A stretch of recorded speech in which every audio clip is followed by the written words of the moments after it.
Good morning, everyone. Thank you for joining us this morning. For those of you I haven't met, my name is Nora Fever, and I'm with the Gros Morne Institute for Sustainable Tourism, or GMIST. And I really want to say thank you for joining us this morning to talk about something I think that's near and dear to all of our hearts. Anybody who's been involved with festivals and events knows well that volunteers are critical to festivals and events throughout the region. So I think we've got a great topic this morning and a great speaker. This is our second festivals and events webinar this fall, and if you didn't have a chance to join us for the first one, it was recorded as well, and it is available on our website, gmist.ca. So feel free to go back and take a look at that one if you didn't have a chance to join us. And I'm going to pass things straight over to Debbie Mann, who's going to guide us through the session this morning. She is the Business Development Manager with Festivals and Events Ontario, and she's going to facilitate the session. So over to you, Debbie. Thanks, Nora, and thanks again for inviting us to do this with you. I love doing this. So my name is Debbie Mann, as Nora said. I'm with Festivals and Events Ontario. I've been here around 18 years and have been doing sessions like this for FEO for a couple of years. And so today we're going to be talking about volunteers, and we have invited Louise Jackson from Aim High, Go Higher. She also sits on a number of boards, including ours. And she's going to be talking to you about volunteers. So Louise, why don't you introduce yourself and we can start. Perfect. Welcome, everybody. Good morning. It's so exciting to be talking about festivals and events and the great success we saw this summer. Jay, if you want to put up my first slide there, that would be great. Jay's in control of my slides, so I have to point when we're going to switch them. So again, Aim High, Go Higher is my business, and what we're talking about today is volunteers really are the backbone of festivals and events. If we could go to the next slide, Jay. So a bit about myself. Again, my name is Louise Jackson. I sit on the board of Festivals and Events Ontario as a director. I love my position there. I am also on the board of Attractions Ontario and the past president of Tourism Barrie. Volunteers I've been working with, heavily engaged with for about 15 years, from cycling events to large festivals. I am a graduate of the tourism management program at Georgian College, and it's kind of cool because for the last 3 years I've gone back and now I'm a part-time professor there. So it's neat to see the full cycle. Tourism marketing and communications are what I believe in with festivals. I have managed over about 250,000 attended person festival over 4 days and raised over $500,000 in sponsorship and partnerships and grants with events. So moving on to the next one. All of these pictures actually you'll see too throughout the slides are within my tourism travels. So basically, when we're talking about volunteers, what I'd like to ask you first of all is, how many volunteers does your event need? If you could give me an idea of how many volunteers each event needs, or a range if you have them, that would be great. We could put them in the chat there. And Debbie, you could maybe read out some numbers to me. Sure. Yeah. 50 to 75 from Aurora, 50 to 150 for Campbellton, yeah. Those are large numbers of great people who love to give back to our organizations. 60 to 100. Yep. Yeah, so you can see there's a lot. And you know, we need to teach people and educate, again, why volunteer with your organization. As we know, we have a lot of returning volunteers, but we need more, and new crop, shall we call them. What benefits are there in volunteering? Those are always great. How do you engage new volunteers and retain your current volunteers without burnout? So these are the things that we're going to talk about today. Just so you know, that picture up there was actually taken at the TIO conference this year and was a magical Indigenous presentation that they did for us out there at Deerhurst Resort. So it was pretty neat. And nobody burnt themselves on the sparkler, so that was also neat. All right, and going on to the next one. So how do we avoid volunteer burnout and keeping our volunteers without them burning out, or, we saw a difference in some of the events I worked with volunteers that were questioning maybe coming back because they got used to, during the pandemic, having their weekend off that we always had them for 20 years. They realized, you know what, I liked that time with my family. So one of the things that we really made sure, and I've always made sure and is a staple, is to connect them to purpose and let them know the impact that they have on the organization. And they're part of your solution. So for me, during the pandemic, when we did stuff, no matter what I was doing, I made sure the key volunteers, the leads, the ones who were the go-to people who had the other, community volunteers under them, I stayed connected with them. I talked to them a lot. I kept them in the loop of what was happening with our festival. And in fact, ended up doing a small little virtual event, but invited the captains of the volunteers that I had, the kind of go-to, the people that motivate everyone, the one that the other volunteers look up to, and invited them to kind of follow around with me the day. I took them out for dinner. And at the end of it, one of them came up to me and said, "Thank you so much. I was so sad and, getting depressed. And this just brought me back to life. I didn't realize how much I missed being connected with this community." So, and I wanted the feedback. How do you feel about this? Do you think we should do this? And, they were the first ones to get on the phone and call somebody and arrange it. Again, they felt they had a purpose. The other one said, "You know what? My husband's actually happy you invited me out because I've been driving him nuts because I'm not volunteering lately." So really connecting with them and knowing who those leaders are, and they're willing to help. And they are part of your solution. They'll recruit others. They will talk about how much they love volunteering, what the organization is doing. They're excited if you're a music festival and you're announcing a lineup, or you're announcing a new sponsor or an entertainment, or you're announcing your festival. They're the ones that are also going to help share it. And that's your organic growth. So really getting them involved, and not just getting a volunteer and bringing them in. For example, the person I'm talking about was actually a stage manager, managed backstage, riders and things like that for musicians, and was basically the backstage mom. And at times would take care of me and said, "Have you had anything to drink yet? Have you stopped running around?" Like, "No, thank you."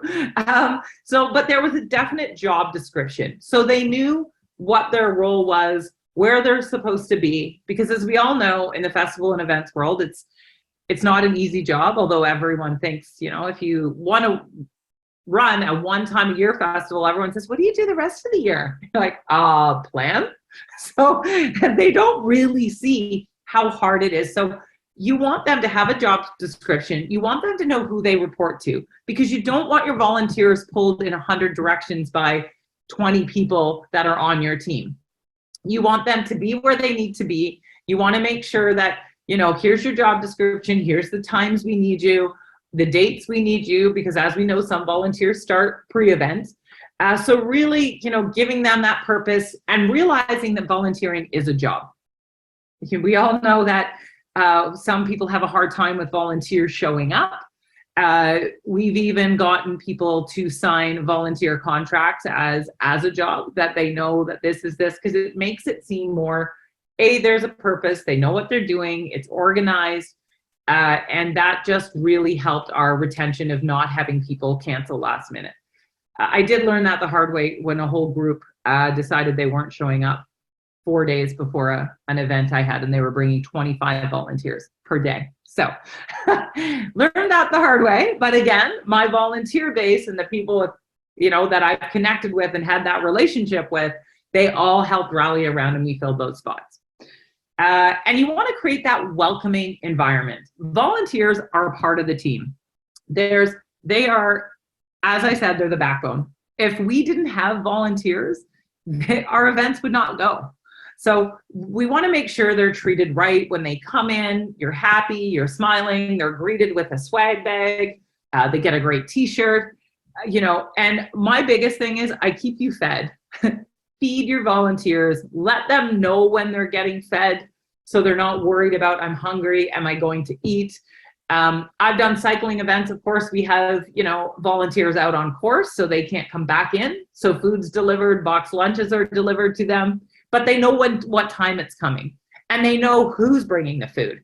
So I don't know about you, but if I'm not fed, I'm not happy.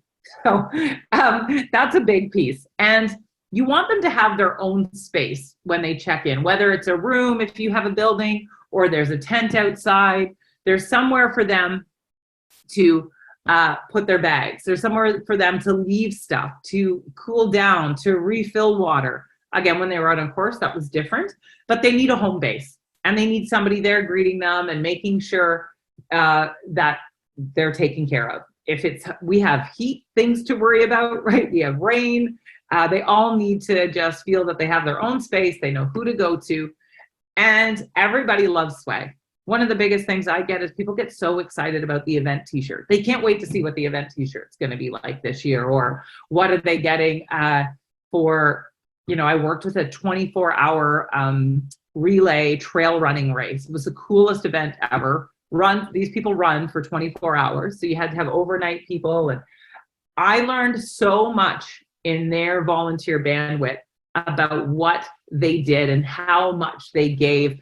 And the longer the volunteer had been around, there would maybe be a hoodie given, or, something a little different to identify and thank them for that time. So that's just really what you want. It's not, oh, they're just a volunteer. I actually heard somebody say that at one of my events, and I was like, they're just a volunteer? They're actually giving up more than we are to be there. So, and the say thank you often. Honestly, we can't say thank you enough. I know we have our, the volunteer appreciation days that we all host, and we met, it's once a year. That's great. But recognize your volunteers, take pictures of them, thank them, tag the groups they're in, make sure that they're just honestly always taken care of. Annual recognition events within your festival are a great idea. A lot of the times, you work on a committee or a group, and there's a follow-up dinner shortly after the event.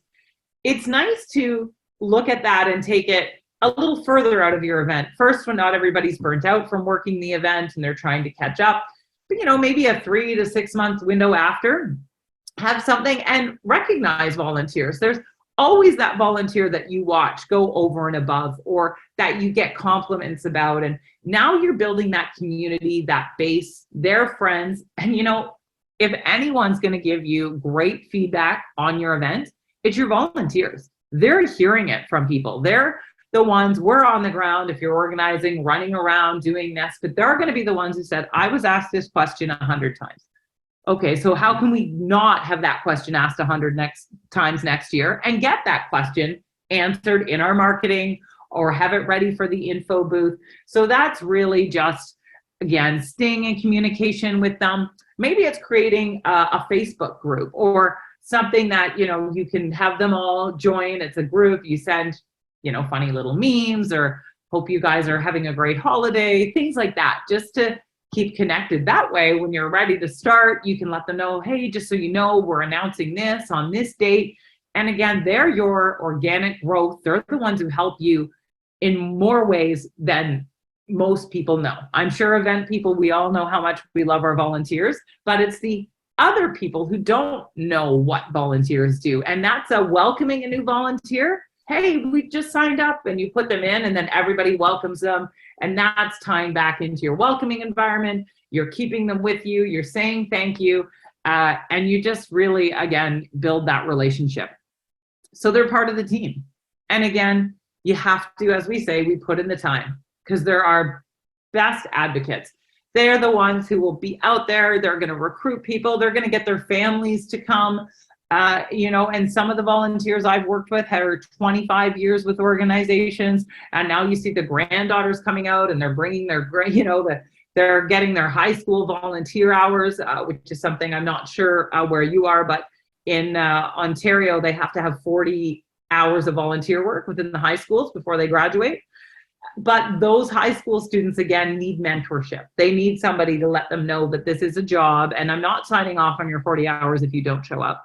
And you don't just get to hang out with your best friend and chat and look at your phone. So putting in the time with them, and they're going to grow, and they're going to learn about volunteers. And the great part is, if you get to know these people individually, as your organization maybe hires, or there was just a foundation I was working with, a hospital foundation, and they actually hired somebody, a longtime volunteer who'd been just helping them with events for 20 years, who they had a position come up and it was the best fit. They already knew the organization. There was really no training. So just put in the time with them, make sure they're okay, have lots of water, have breaks for them. And again, if you keep them engaged and feeling great, or maybe they want to volunteer for the weekend, but this year they can't make the Sunday because there's a wedding, that's okay. So let's just really, put in the time and help them avoid burnout. At the same time, you're watching yourself, because as a festival and events organizer, you can definitely burn yourself out in the event. So get a good volunteer like I have, and the one that made sure I was eating. Make sure you have somebody keeping an eye on everybody. All right, Jay. So how do we engage new volunteers? They are really dedicated to the work they've committed to. So there's 3 ways that I like to engage new volunteers, and that's incentives, training, and partnerships. Go ahead, Jay. Okay, so incentives here is, again, I won't say it enough, is to foster your volunteer community, engage them, and encourage your network to get to know each other. And this is where I talk about the group. And, volunteer engagement is crucial to retaining the community. People are volunteering to belong to something. We have some volunteers, when I hear stories, they say that, I lost my husband 5 years ago when I got into volunteering, and I've now done the Pan Am Games, I've done NIST, I've done national. They want to belong to something. They want something to do. They need to belong. So finding out how do we engage them and bring them to that. And again, even this type of Zoom chat, if you wanted to do one of these every quarter and check in with the volunteers, run some of your ideas by them, and really get their feedback, you're going to get invaluable feedback. And you're using a tool that, they're not just that one time of year, like, hey, we need you, and they're dropped off. They feel a part of the event. So really keep that. And the volunteers are going to learn new skills. So if you have, for example, I had a great event management student who her energy was incredible, and she really wanted to learn more about social media and communications. And we worked actually with the festivals and events and did the takeover, the Instagram takeover on our event. And I helped teach her through that. I said, I'll let you manage this. We'll work together. Here's our hashtags. Here's the people we want tagged. Here's the content I want to see. And she sat beside me and worked with it. So she was learning a new skill. And that's a skill that's resume building. It's career building. Absolutely, would I be a reference for you? So really, what is your new skill set? Do you want to get into sound production? Do people want to learn how to book, manage acts? What comes behind that? So finding out that learn a new skill piece, and that is invaluable. And we talk about reaching out to colleges and this, and sometimes people don't show up. But if you can find that niche, that program, that people are looking to gain those skills, that's where they're going to get it. And they're going to be surrounded by great people, and they're also going to have fun. So another incentive is getting access to your events. People who, for example, if you look at our large country music festival here that happens in Ontario, Boots and Hearts, so many people there within their volunteer community have to volunteer a certain amount of hours, and they get a pass to go to Boots. So if you're younger and that's, out of your price point, but they volunteer a certain amount and now they get to attend they have to attend festival or things like that, that's a big incentive for people. Again, as I always say, food is that's an incentive for me. And again, the hours, volunteer, as we mentioned, recognition events, numbers of hours worked.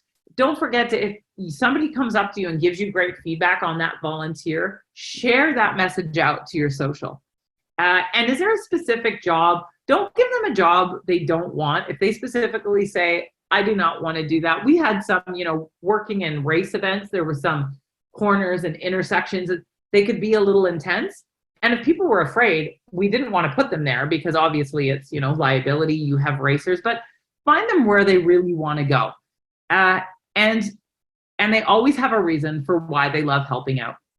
I know I've watched people who love to volunteer at Hardwood Ski and Bike where I worked because we had the Pan Am Games. So we had high level riders, mountain bikers that just wanted to see that action firsthand. So if you can connect to, again, if you're putting on a sporting event, reach out to the sporting groups. They're always looking for ways to do that, to get involved, to get their youth involved, to see that high level. If it's music, I had some great volunteers with a group of up and coming musicians who were learning the industry. And they brought me about 50 people. And it was amazing. Click, click, there we go. Training. I know this question came up, and Nora, this was a question that you had mentioned, is training is really essential to your volunteer success. Now, some of us have 150 volunteers, some have upwards of 400 or 500.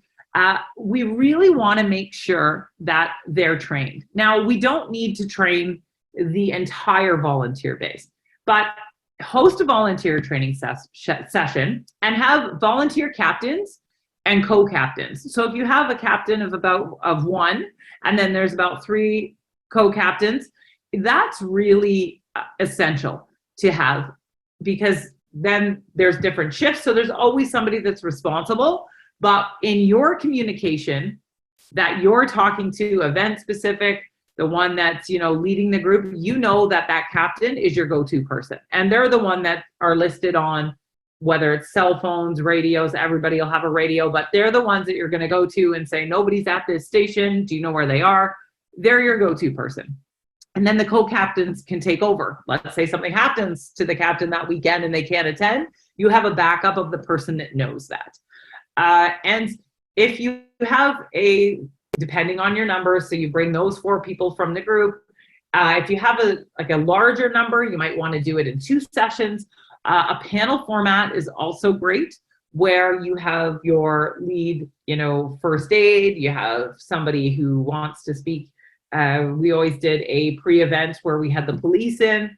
Obviously, if you're doing road closures and things like that, or it's somebody from security, somebody from communications, and you have people talking, you have a volunteer manual, and each person whose section that is talking about it. And one of the most essential pieces of training, yes, is, hey, it's event day, but again, it's your exit plan, it's your inclement weather plan, it's the emergency evacuation plan. Those things have to be covered in a way that people understand. And the volunteer manual should be at every station so people can review it, but it's there. It's really important, as we all know.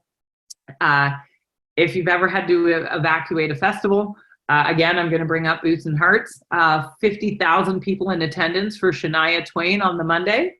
Sideways weather comes in, thunder, lightning, everything. They had to evacuate.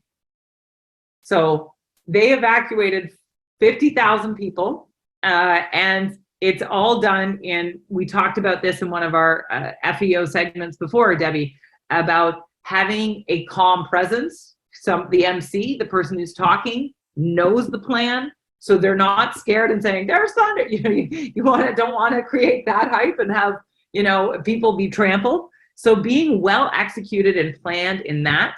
And when we talk about when I say groups and role play, that's one of the biggest situations that you want to. If there's a medical emergency, how do you remain calm? What do you say on the radio not to scare other people?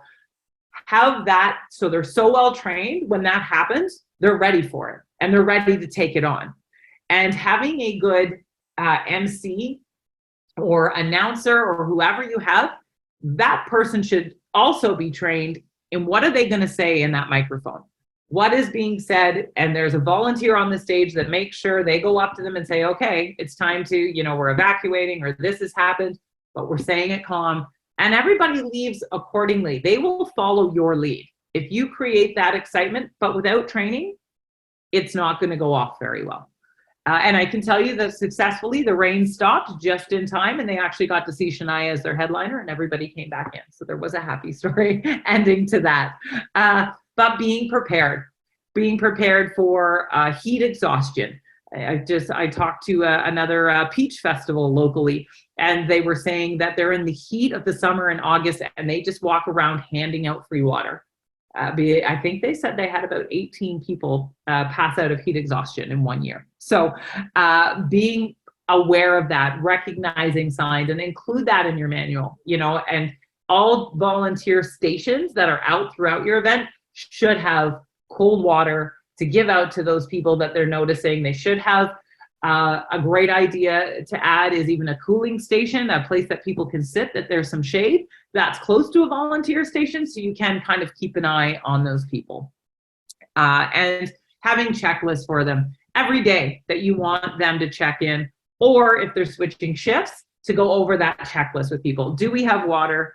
Have you checked the radio? Who's your contact? Make sure they have all of that. In fact, we used to put on the back of our lanyards the important people's cell phone numbers and emergency numbers, just so it was that quick at hand if you really had to call. And again, training, as we know, is the essential in every job. So how do we, we look at volunteers, and I'm talking food, t-shirts, this. Well, as everybody thinks on the outside of festivals and events, they all think they're really profitable and it's so easy to manage them, and everyone thinks they can do a festival. So how do we increase our number of volunteers, and how do we give back in the ways I talked about? It's through partnerships and collaboration.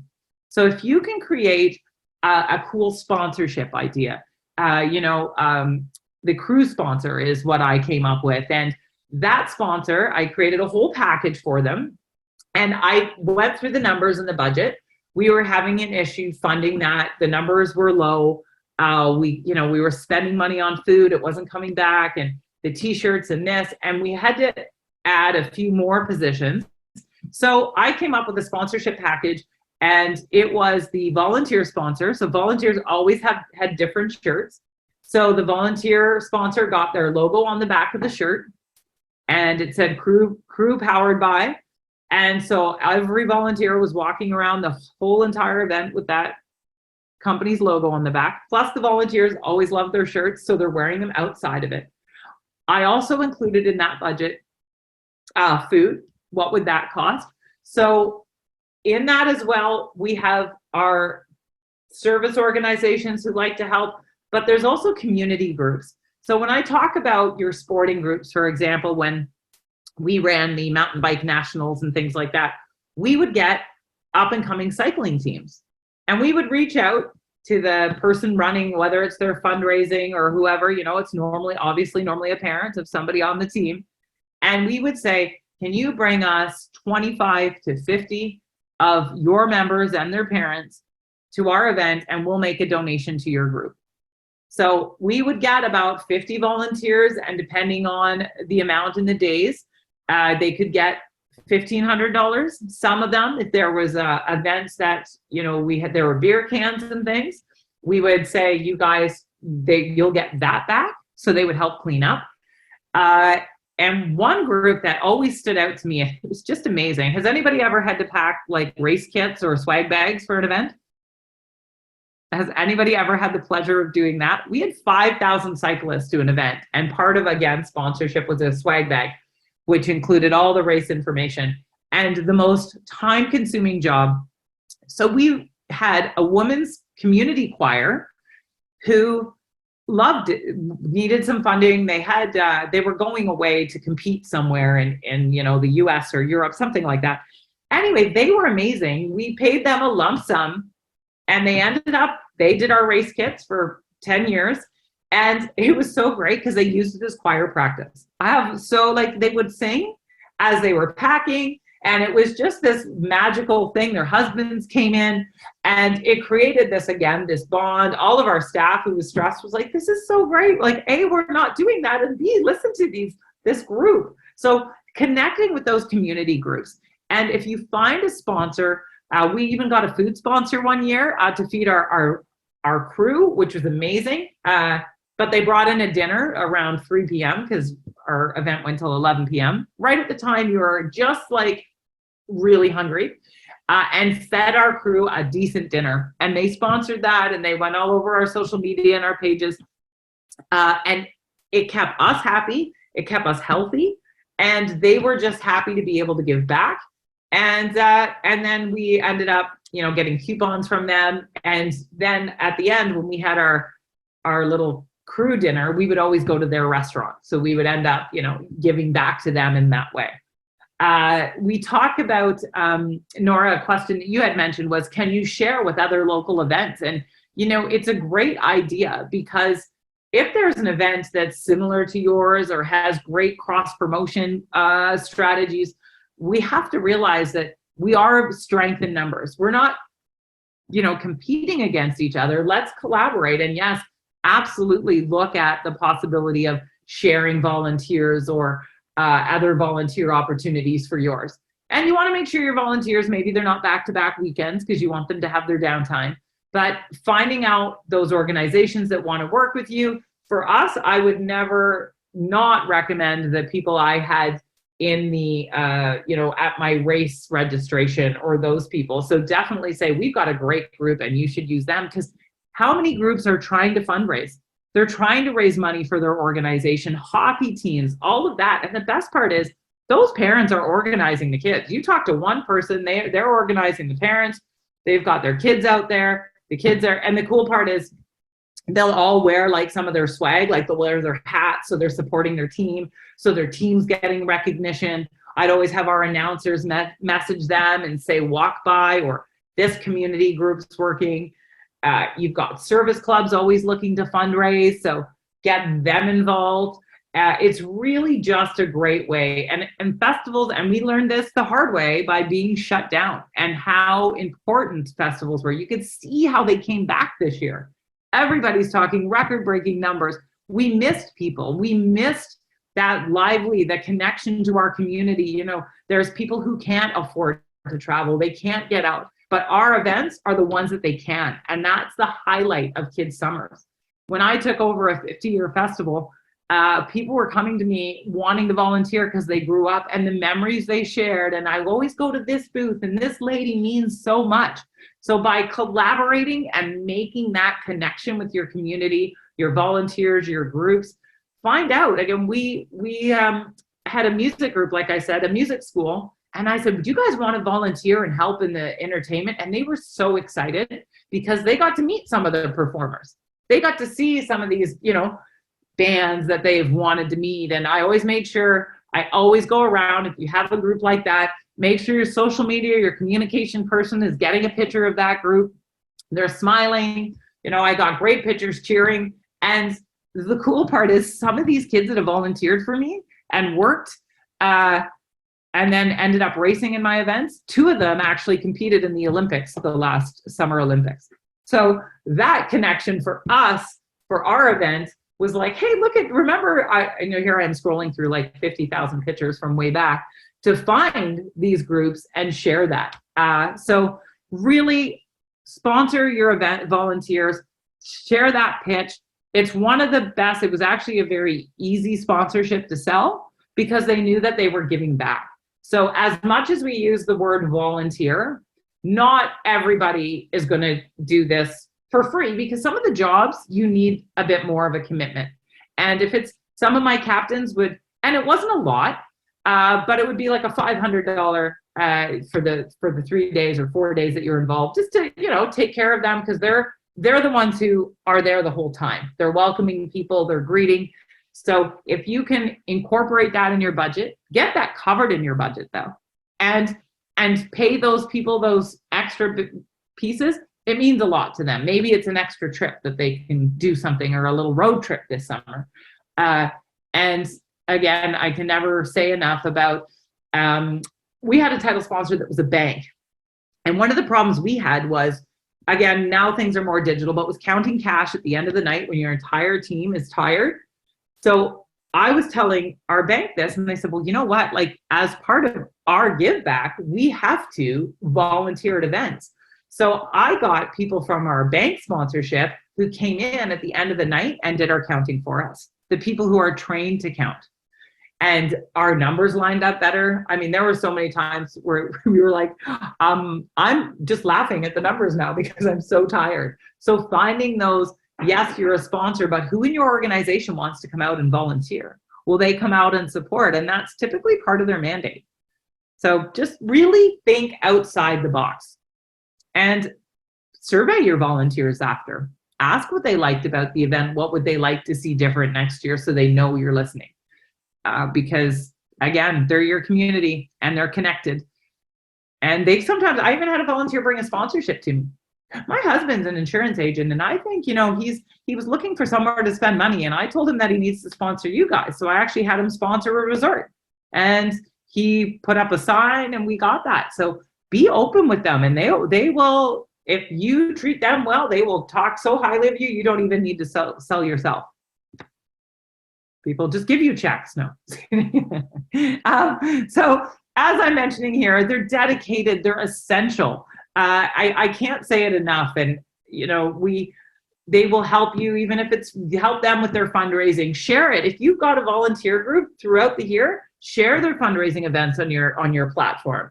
Please help our local group and this and that, give back, and never, ever take them for granted. And like I said, I just say it enough, keep them included in the conversation, and think outside the box with them. I just did the first picture that we saw at the beginning there was actually Gurdeep Pander. Actually, Nora, you and I were supposed to have a conversation, and all of a sudden, Gurdeep Pander came up. I don't know if you guys know him, but he's Gurdeep Pander. He's Sikh Canadian from the Yukon, and he does this incredible dancing, and he spreads joy, hope, and positivity. It was one of the most incredible things I ever saw. He was so great, and at a time our community really needed it. And I reached out to two of my volunteers and said, I made the event happen in 5 hours, from sponsorship to promotion to press release to everything, because we were his last stop in Canada before the winter. And I had people right away, the downtown BIA, the people I've worked with at the city, and one volunteer, I said, I need 2 first aiders on site. She's like, I got it for you. Is this person okay? She's like, I got you 3. All we need is this. So they helped me pull that together because we have that relationship. So again, show your appreciation. They will show it to you, and, you know, help support your other festivals and event planners. I've even, you know, got asked to volunteer, and I like going to help other festivals and events because I learned something, and we can, you know, teach each other and really engage in that. And don't see other festivals and events as competition. See them as, you know, they're building more for our community, and they're bringing us together. So be grateful. And you know what, after this, I ask you all who have an event to do a thank you volunteer post on your channel. So I am now going to open it up to any questions.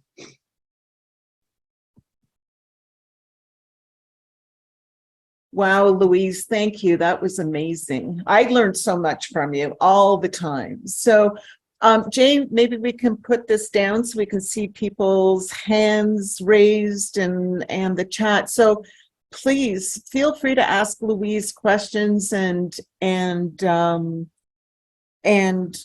you know, drain her brain on all of this. I have work to do after this, Debbie. Okay, don't drain it. I do want to say, you did mention something about volunteers and students, and I just wanted to mention there has been many volunteers that have come through our organization over the years, but there's one person that stands out for me, and she was a volunteer at City of Windsor.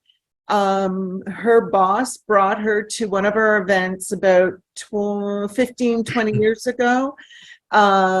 We put her up, and today, you know, she got hired within that community. She got hired on site, and she is now one of the event managers within our communities here in Ontario. One of the other things that we do, and I don't know if this is even possible, but we sometimes let our because I do a conference, it's not a festival, but we have a time of day where volunteers can meet with delegates and speakers and people who are hiring. So I don't know if that's an option for you, while your sponsors, if they can, you know, if they're recruiting, there could be somebody within your volunteer base. So just a thought. No, that's great. And networking is invaluable. And it's a skill that people also need to learn. And I've quite often sometimes invited students with me or people that volunteer. I used to train in Taekwondo, and I would go to certain events and invite, you know, students from the club that would want to come, and just, again, experiencing that for people is really great. And again, when you look at what you do at festivals and events and seeing that job opportunity is huge. Yeah. It really is. And what great people are we to work with? Look at all of us here. Who wouldn't want to work with this group? Exactly. I mean, really, I really find that festival and event people, we're so grassroots. And so even though if we're putting on a multi-million-dollar event, I just find us more, I don't know, I just find it a great group of people to work with. One of the other things too is, and you mentioned it, generations of volunteers. I know Oktoberfest here locally, KW Oktoberfest, they have like 5 generations of volunteers who used to come and volunteer. So, you know, grandparents or great-grandparents, you know, their kids and their kids' kids, and it just goes down the line. So, you know, recognizing that kind of commitment from your community and the families within your community. Definitely. Yeah. Any question? I see Benedict has unmuted himself. I didn't know if that's because you had a question or you just did that by mistake. No, it was, I can come up with a question though. So someone once told me regarding volunteers, they need to get as much out of it as they put in. So, you know, when our festival runs, you know, we have a month of shows, but it pretty much runs year round. So our volunteers work the whole year. And so I guess there's a delineation between what you give back to your volunteers for, let's say, something that lasts a few weeks or a month, or something that lasts all year, right? How many volunteers do you have over the course? Well, you see, we do our fundraising the whole year, and it all leads up to the summer, right? But we, you know, I think we have, you know, our board are all volunteer. We have volunteers to help with our fundraising. So we're looking at, you know, 20 to 30 sometimes, maybe more, sometimes less. But yeah, it's some really good information here, especially on how to retain the volunteers you have, as well as gain new ones. And I guess it's really important to give back to them, you know, make them feel appreciated. Definitely. Thank you for that. That's great. I think, and retaining people over that time, again, and fundraising and support, it's great. I'm happy to hear that you have that many volunteers still stay, and that is a big commitment for them, but it's also a social circle. It's a community. Yeah, and it's important. I think that was really interesting that you pointed out on that, that you can pull volunteers from your sponsors and partners too, right? Yes. We have something similar where we managed to help get a sponsor from the bank to actually volunteer with some of our work, right? And it involves counting. Yeah, right? So, and they're the best ones to get. oh yeah, it's perfect. So yeah, it's sort of like pertaining to their field of expertise, you know? Yeah, and it keeps the sponsor engaged longer. The next time you go to do it, now their staff are going to be talking about how much they love the event and how great it is. And it just gives that extra leverage for when you renew that sponsorship contract next time. I guess sort of gear that towards their fields, you know, like if you have a volunteer that works in food, it's in food and beverage or distribution or grocery store or something, right? I mean, they could certainly help when it came to like a reception or, opening night or something, you know? Exactly. And we've had construction sponsors, and we've had them help us with our setup and teardown, because those guys know how to work. They have the crew, it's safe, they have the tools, all of that stuff. So definitely. Does anybody else have any comments, any information they'd like to share that maybe Louise didn't cover? Marie, you might have something. I just saw you put your video on, so I'm calling on you. Yeah, well, I have a question because this year we had a local festival and we had trouble reaching volunteers. So like we did social media posts, we gave out like money and merch, and we also like went to our contacts and all that, but we had trouble finding them. And I don't know like which channels would you use to reach the volunteers? Definitely the community and the sports teams and those groups that are already fundraising that have their own base. And then building, again, making it attractive to them. The what's in it for you is we will promote your organization through us, and finding those, again, those community groups that are looking to do it. We all know how much fundraising, stopped during the pandemic, and we had problems. So finding the leaders of those groups, finding the parents. Again, hockey teams are always looking for ways to raise money. They're a great start. We have a gymnastics team, the Barrie Compettes, that actually do ground cleanup, and they come in after events and do stuff. So finding those teams are great because you get one contact there and they could almost fill in your volunteer shortage. It's almost like when you're looking at a group like that, it's how you would present it as well to a sponsor. We feed you, you get swag, there's this, we'll help promote your event, right? You want to create that almost deck for them. And having a relationship, asking the volunteers you do have, are there any sports teams? Is there anyone you recommend we talk to? And then having that personal one-on-one conversation. Perfect, thank you. You're welcome. Anybody else? If you turn your camera on or unmute, I'm going to hit it. Yeah, she's on it. Look out. I'm going to mute mine and see what Debbie says. Okay. All right. Well, it looks like, Nora, do you have anything?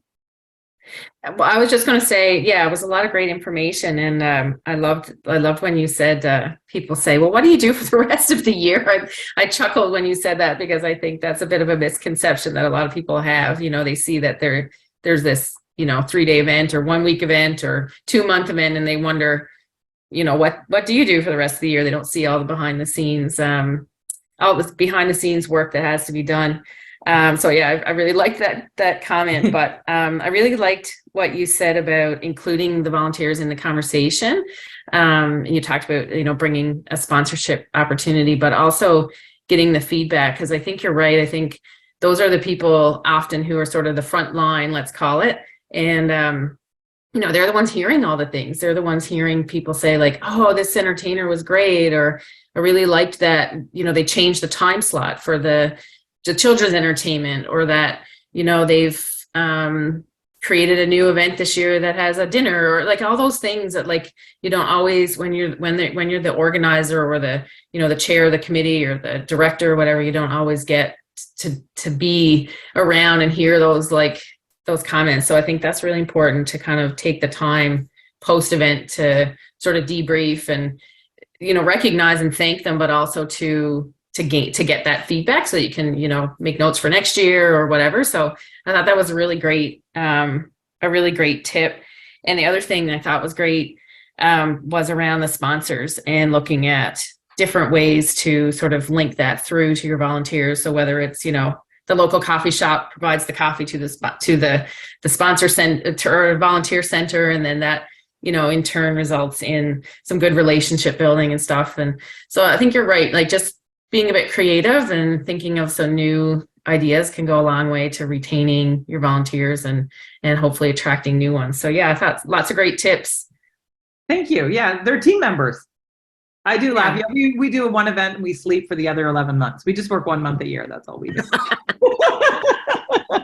And that brings something interesting up. There's been a lot of events here in Ontario that haven't done so well because I think there is a misconception. They're new event planners. They don't really understand. They're either educated like through what Louise is doing, or somebody who thinks it's just that easy. And we've had some challenges in Ontario this year because there's been a couple of new people coming on board thinking it's going to be real easy to do.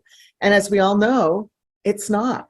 And it takes a year. It takes a year of commitment. And, You know, when I look at the list of things that we send out to our events about and the topics that we talk about, like I get overwhelmed with everything that you have to do to run an event, from volunteers right up to sponsorship, you know, emergency planning, health and safety, fencing, insurance, all of that. It just overwhelms me. So, you know, kudos to you. You guys are doing like a full-time job on a volunteer basis. So, yeah.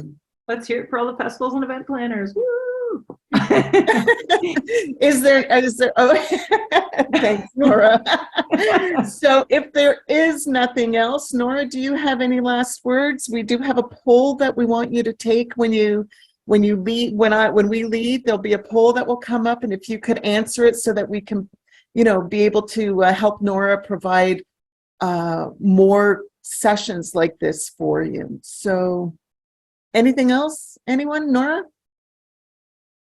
No, that would have been the only thing I would have mentioned. Just make sure that if you have some ideas for future topics you'd like to see covered, or maybe more, you know, topics we've done that you want to see more in-depth info on, please feel free to give us that feedback. And we definitely use the feedback to generate our future webinars and future courses and things like that. So we definitely take that into account. So please take a minute to give us some feedback, or if something comes to mind later on, you can always email. My email is just nora@gmist.ca. Very easy to remember, hopefully. So if something comes to mind, you know, next week or whatever, feel free to drop a note, and we will get the recording posted up as well. And you can, you know, go back and rewatch something or share it with colleagues or whatever you'd like to do. So that's it from me. Thank you so much to Louise and Debbie and Jay. Thank you guys for inviting us. I wish you the best of luck. My email, Jay put in there as well, and feel free to connect with me on LinkedIn or email me your festival. I'm always happy to share them on my social media channels. You know, I have contacts all around, but happy to support that in any way I can. So as I say, my motto is aim high, go higher. So I wish you guys the best, and aim high, go higher with your volunteers. Thank you, Louise. That's great. Thanks, Louise, for doing this with us. Nora, thank you for giving us this opportunity. Jay, thanks for being our background support. And thank you all for attending, and looking forward to seeing you another time. Don't forget to fill out the poll. We will do it, Debbie. Thank you. Thank you.